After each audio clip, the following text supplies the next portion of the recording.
I did reliable communication in a dynamic network in the presence of Byzantine faults. And that's definitely like a lot to swallow. So I'll break it down into smaller pieces. So reliable communication is when a node, say process P, wants to send a message to process Q along some sort of communication link. Reliable communication only has two properties. The first is that if node P sends a message to Q, it will eventually be received and accepted by Q. And the second is that if, say, P accepts a message from Q, Q was the author. So no one can forge a message and send it to P as if they're Q. So getting into the topology of the network as we increase nodes. So there's a fully connected network in which all nodes are connected to every other node. And then there are like just simple connected networks where there's a path from every node to every other node, as you can see on the right. Nodes can be, any sort of arbitrary topology, and there's a lot of different topologies in between, such as like stars or grids, or more complicated topologies that could be pretty much anything. So for this paper, they also are considering Byzantine nodes. So a Byzantine node is a process just like any other. However, it may ignore the algorithm. It may change, drop, or duplicate messages or forge messages. It could crash. Essentially, its behavior is arbitrary or evil. And it is just trying to do everything in its power to disrupt the execution of the algorithm.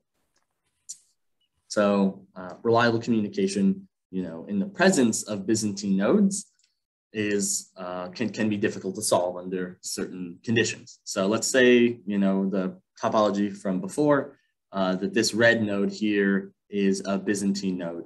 It essentially cuts off the left and lower side of the network from the right side of the network, and it can block all of the communication, or it could create fake nodes and foreign messages and tell the other side that they exist, essentially giving it unlimited power over what one side of the network thinks about the other side.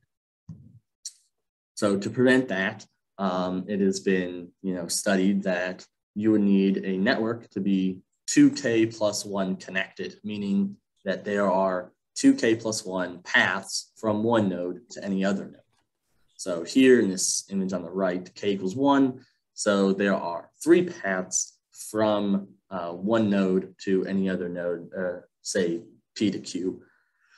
And if you examine, say the red node at the top is a Byzantine node and P is trying to send a message to Q, it can't send a message directly to Q since they're not connected.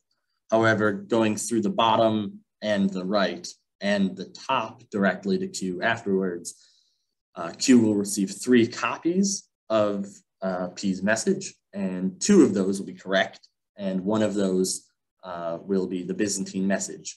Therefore, Q can ascertain what the original message was. So, 2k plus 1 is intuitively just the majority of paths from P to Q have to contain correct nodes.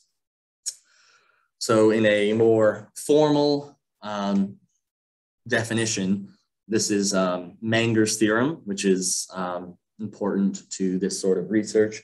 And that is that there exists, X total disjoint paths, meaning that a node never appears on the path more than once between these 2 nodes, if and only if you have to remove X nodes to disconnect P and Q. So here in this image, you can see that we have to remove every single node other than P and Q for P and Q to not be able to communicate anymore, to prevent all communication paths from P to Q, meaning that there are 3 node disjoint paths at a minimum, and therefore they're 2k plus 1 connected. However, this can not always be the story. So let's say instead of a fixed network that remains the same throughout the entire communication, or throughout the entire computation, that the network changes over time. So that is that the network is dynamic. So here you can see on the left at, say, time t equals 1, and on the right t equals 2, that the topology is different. So some connections are added and some connections are removed. Under these conditions, Menger's theorem does not hold. So here I have drawn out all of the potential paths from P to Q and the nodes through which the messages would have to travel. So starting from the left, the message goes from P to A, and then to C, and then to Q, all in the first time step. While in the next one, it goes just from P to A to C, and then the nodes wait until the next time step, and they forward the message down to B before sending it to Q, and so on. So here in this dynamic network, there's less connections and everything. But if I were to say remove just a single node, I would not disconnect the network. So at the bottom, you can see the list of nodes that are in the path for all of them. So the second one here has all 3 nodes. So that one's not entirely helpful. But the one on the left is missing node B. The one in the middle is missing node C. And the one on the far right is missing node A. So just removing a single node does not disconnect nodes P and Q. However, there are not 2 node disjoint paths. So no matter which of these 4 paths you choose, you could not choose a second one such that you would have no overlapping path. And this is potentially harmful because Menger's theorem is used, 2k plus 1 connected, and such to be the requirement for us to have reliable communication. But this doesn't hold in a dynamic network. So instead, what you need for the minimum requirement is that you have a 2k plus 1 minimum cut set, meaning that you have to remove 2k plus 1 nodes to prevent communication from happening. And this can pose several problems and is harder to calculate than just examining your node disjoint paths. So that would just be a brute force, read all the messages you receive and look for messages which have no disjoint paths. But when you're looking for a minimum cut set, you have to actually examine the potential topology from these paths, from the messages you receive as a node. So the paper also examines what if the messages had cryptography.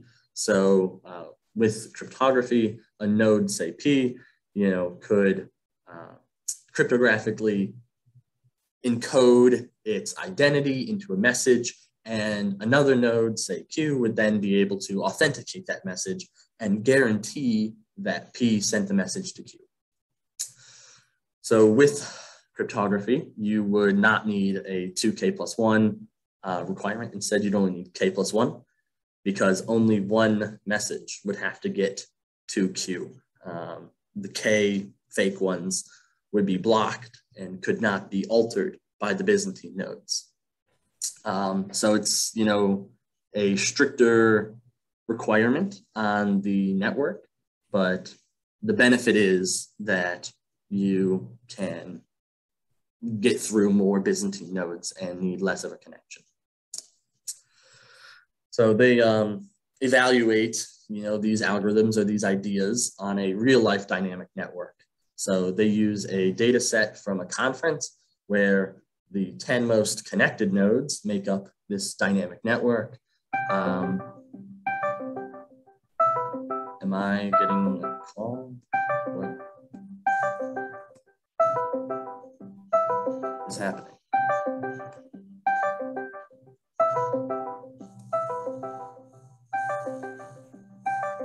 The sound from you.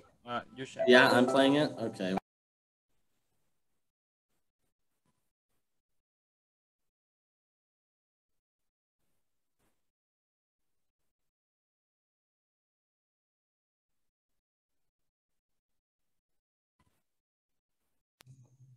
Apparently I was getting a Discord call. I have a meeting in a minute.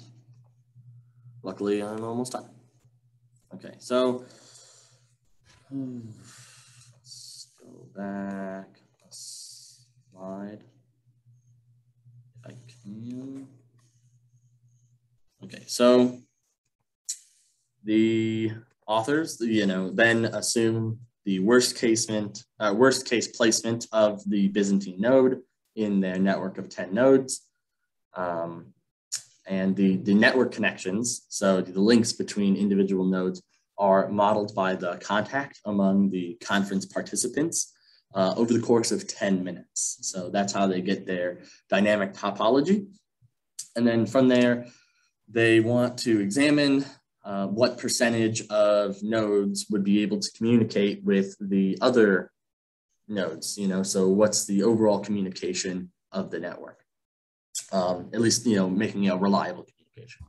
So they consider three different communication paradigms. So the red one is direct communication.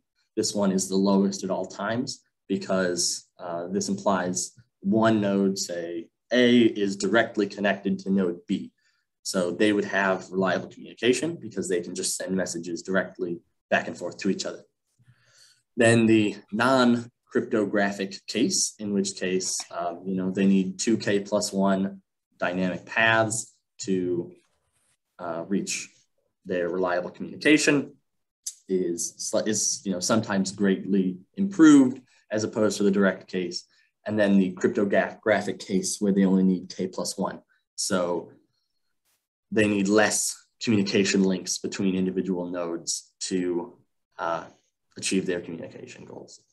And they also explain, why the graph looks like this, stating that, the keynotes and arrival happen early in the day. So there's more communication links. People are closer together and having more contact during those times, or during the break.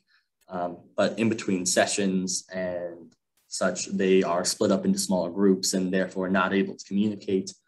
And then again, at lunch, they are able to communicate strongly. And then by the end of the day, everybody leaves. So as it gets, later in the day, communication goes down. Does anyone have any questions?